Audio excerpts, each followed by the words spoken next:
Yo guys, today we're gonna find out which penalty technique is the most effective. Our keeper for today is Isaac, who actually became the Norwegian champion in penalty shootouts a couple of years ago. He was the keeper and he was actually one of the best players in the tournament according to our former Norwegian manager. So this is our 10 techniques that we will be testing out today, and let's see how it goes. I think I'm starting off with number 10, the full send.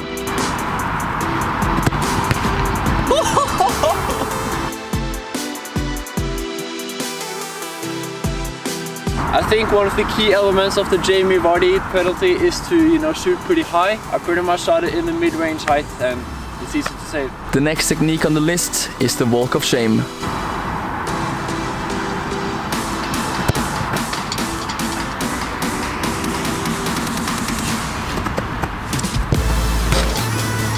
I mean, it worked out pretty well, but it did go the right way, so it's not easy to say whether or not it really catches the keeper off guard. I'm gonna try out the one-step penalty. This one should catch him off guard.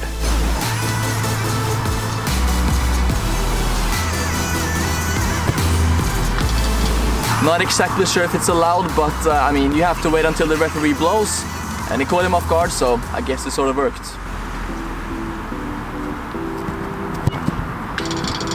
The Jorginho one is a bit of a risky technique, but I know that Bruno Fernandes has scored 31 penalties and only missed 3 of them, so I mean, it seems to be working for him. Next up is the Mohamed Salah technique, also one which has been really effective.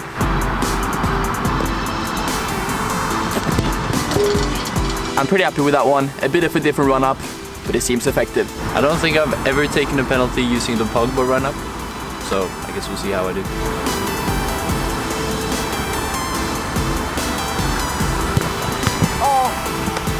What a save. Next up is the legendary Panenka.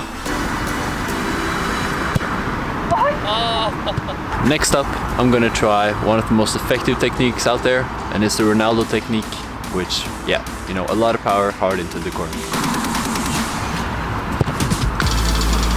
I mean, it's a pretty safe technique, but what he really does well is that he gets a lot of power into the shots as well as the placement.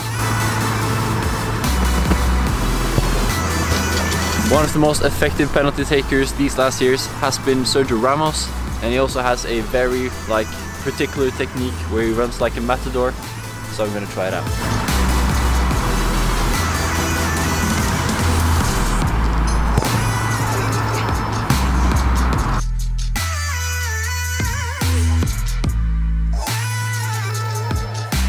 That's vintage Ramos, not the Ramos from the past 2 years.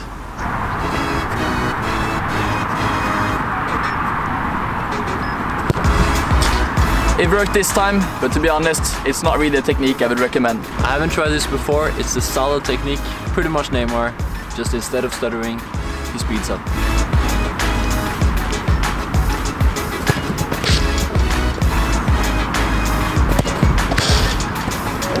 I think I'm gonna try the full send one more time.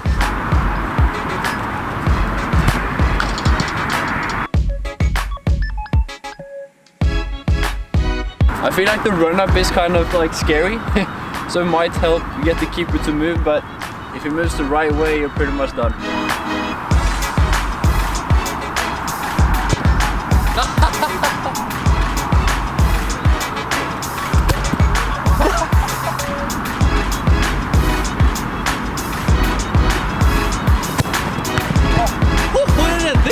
Another pretty unique technique is the one-step.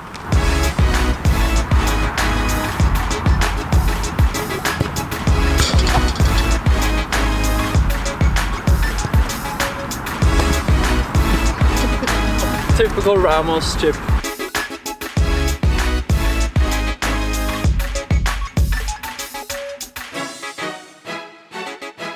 We tried out a bunch of different techniques today. I would say we were pretty successful with some of them, but we missed a lot with others. But what techniques do you think was the most difficult to save? I think the jump technique is the hardest one to read, but if I go the right way, that's probably one of the easiest. So it's easy to save if it goes the right way, but if you as a penalty taker are cool enough to read where the keeper's going, it definitely is one of the most effective ones out there. When recording this video, both Sergio Ramos and Bruno Fernandes have scored 31 penalty goals, and they have just missed 3 of them. I know that Ramos hasn't missed a penalty since May 2018, and I also think Salah hasn't missed since September 2018. So they are definitely some of the best penalty takers in the world. But how do we do using their technique? Not as well. The technique that works the best for us today was the more of the basic ones, not the most modern, fun techniques like the Jorginho penalty or the Ramos technique or the Neymar ones. But the Ronaldo technique and the Salah technique, which is more simple to do, worked really well for us today. I think we scored basically every single one of them. But I guess it depends on the situation. A couple of weeks ago, we made a video with a professional keeper. Then the Jorginho penalty technique worked for us. So yeah, I guess it is what it is. But for today, the more basic ones work the best. If I would have to give you guys one tip, it's basically to practice one technique, get familiar with that technique so that you can fully master it. I don't think it's too clever to switch it up all the time. Yeah, true. Just get comfortable with one technique, and I think that is going to give you the best results. I know that the Jorginho technique is effective. We've seen that based on statistics. Same with the Ramos one. But for us, the more basic ones like Ronaldo and Salah works the best.